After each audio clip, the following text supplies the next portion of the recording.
Oh, well. Shall we talk about that? Oh my goodness, where do you start with England v Fiji? I'm shell shocked, to be perfectly honest. I'm shell shocked. Like, it's my job to talk for a living, and I don't have a lot to say. At least I can't form the words of the things that are in my head right now. I'm Tim, this is Egg Chasers. I'm going to attempt to give you my full-time hot takes following England's historic defeat to Fiji. A first ever win for Fiji. I'm at a family function here, like an 80th birthday party and all, and I don't know if you can see, but there's loads of people behind. All my family are out. But we stole ourselves away into a corner to watch a bit of England versus Fiji. And here I am bringing you a video on it. If you appreciate the content on the channel, I really would appreciate your thumbs up to let people know I even exist, and a subscription as well, because I'm going to be out in France a week on Tuesday. I'm going to be at England v Argentina, and expectation for that could not be any lower. You're right, how you doing? Sorry, it's my nephew. You play rugby, don't you? What position? Not sure. Not sure. All right. Okay, well, what do you think of England? Yeah, that pretty much sums it up. So, firstly, do you know what? I could just do a big... You're just going to stay there, yeah? You're just going to stay there? All right, that's fine. This is Blair. He's 5 and he's going to be a giant second row, I reckon. Anyway, I could just talk about the failings of England, but I think one of the most striking parts of this is that actually, for big chunks of that, by recent standards, England weren't that bad. It's just, England were not that bad. They did some things okay even. It's just a measure of where we're at. Oh, another one of my nephews is there now. Oh, this is good. Welcome, you're on Egg Chasers. Did you know you're on Egg Chasers right now, lads? Just as long as you know, that's... I'm going to carry on. So Fiji, I've just got to say, lads, I'm going to get you out of the shot.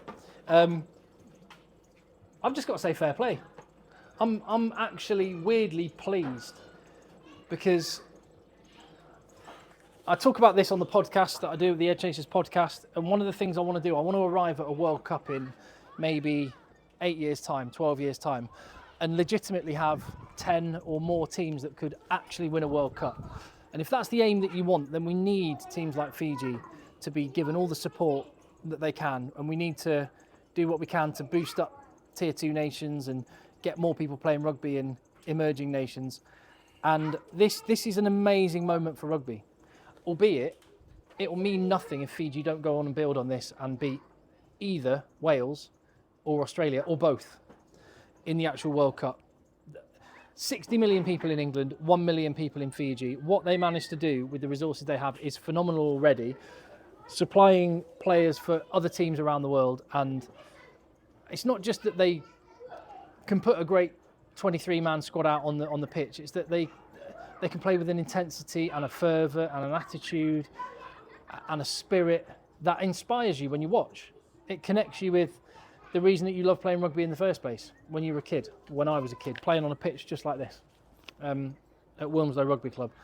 So I just feel pleased for Fiji. I also feel partly responsible when you look at England. And you know what?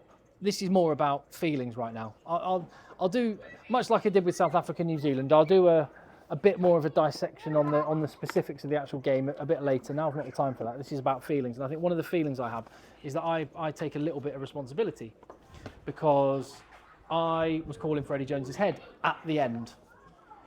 I wonder if people are regretting that now, because I held on and defended Eddie Jones for quite a long time when many other people were saying he needs to go. And then I was at the South Africa game at Twickenham last autumn, and I heard the boos at Twickenham, and I pulled the trigger as well and thought, you know what, no, it's time, Eddie's got to go. But that's looking like a bad decision now, isn't it? As poor as it was with Eddie Jones, you kind of got the feeling under Eddie Jones that the issues were he was experimenting with the wrong players and he was putting the wrong combinations together, but it's the style of play that England have at the moment. The rigid it feels 10 years old, the game plan England are playing. And a lot of the moves England do are the sort of rugby you see on pitches like this. It's just predictable and rigid. And we knew Steve Borthwick was going to do this. And I think all it is what the story of Steve Borthwick so far. It's a measure of how far the Premiership has dropped in recent years in standard, because he was able to win the Premiership by using this rigid, structured plan. And I'm not so sure he would have won the Premiership with this rigid, structured plan 5-10 years ago. But he managed it with Leicester Tigers, with this rigid, very controlled style. And that got him the England job. But I don't think at international level you can do that. You need more to break down international defences. And yeah, so I feel partly responsible for not holding out and defending Eddie Jones, at least through to the end of this World Cup. And then who knows? And when I look around, and I talked about this on the video about Ireland yesterday when I was stranded in Dublin Airport. In the Irish rugby system, whether it's for provinces or the national team, you have Graham Rowntree at Munster, Stuart Lancaster, just departed but has spent a lot of time at Leinster, Andy Farrell, Mike Catt with the Irish national team. They were all England coaches in the recent past, and we let them go. And we're counting the cost of that now, because absolute gold those four men are. So, yeah, there is nothing exceptional about England right now except the names written down on a bit of paper. They're not bringing those reputations to life. And I think they're hamstrung by the style that we're playing. And I think the World Cup, the last World Cup in France in 2007, saw an England team get battered by South Africa, and then the leaders in the squad go into Brian Ashton, the coach's dressing room, the next day and say, "We've had a chat, we're not playing your way, we're doing it like this, we're in charge now." And I actually wonder, does it need some kind of internal mutiny from the players to actually say, no, we're not going to keep doing this? Because the definition of stupidity is doing the same thing again and again and expecting different results. And I think we've got enough evidence now to... I've still got the hands. I think we've got enough evidence now. I don't have my gimbal at the minute, you see. We've got enough evidence now to know that this style possibly isn't going to work. What do you expect in the next 2 weeks? And yet I'm saying all of this, and yet I know because of the World Cup draw, England could win a World Cup by playing 2 good games of rugby. We could lose to Argentina and still get out of our pool not playing well, with the greatest of respect to Japan and Samoa. We could somehow play averagely and still get past Australia or Wales. And then we're in a semi-final. England could play 2 good games of rugby and win a World Cup. So I've got to keep hope, but it is ebbing away fast. But again, I can't help but admire what Fiji have done. I think it's a message to world rugby and to rugby in general that if you actually give a route to improvement for these smaller nations, they will thrive. And Fiji have got a team in Super Rugby, and look at what a difference it's making for some of their fundamental stuff.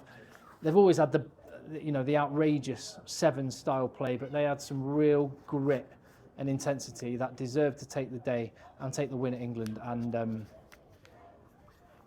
one final thing I want to say is Courtney Lawes might be my favourite rugby player, and I felt sorry for him at the end, having to go and face the media for his 100th cap. He did it, and he did it honestly, as he normally does.